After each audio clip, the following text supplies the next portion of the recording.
Hi there, everybody. My name is Laura Kelland-May from ThistleRidgeStables.com.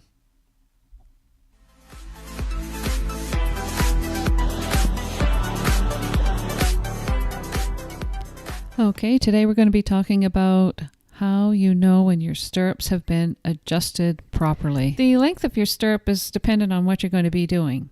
If you're going to be galloping a jockey or galloping cross country, your stirrups are going to be short.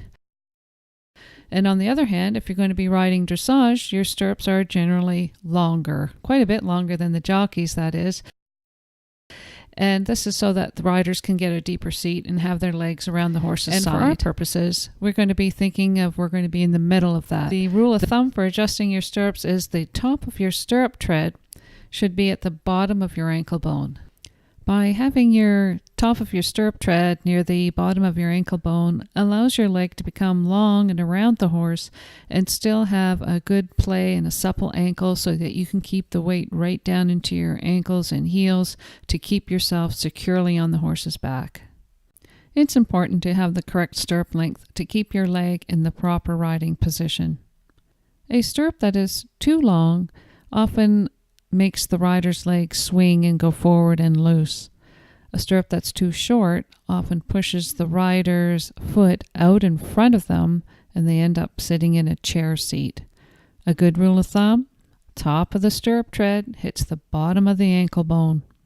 That's a good place to start. Then you can adjust it from there. Go up a couple holes if you are going to do some jumping and down a couple holes if you're going to be doing some dressage. The earliest recorded manifestation of a stirrup was a loop of rope that was attached to a blanket put over the horse's back, and this was just mostly used for mounting, getting on the horse. And once riders figured out that they could be really a lot more balanced, they decided to incorporate stirrups into the saddles and saddle pads and started making stirrups out of metal. Once they started making them out of metal, they also used them for ceremonial purposes, and some of the stirrups were really, really pretty and had lovely designs on them.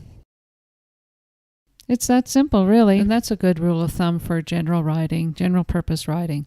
If you're going to be going over jumps, you can shorten them up a couple holes, and if you're going to be riding flat or dressage, then you can also drop them down a hole. But a good rule of thumb is the top of your stirrup tread should be at the bottom of your ankle bone.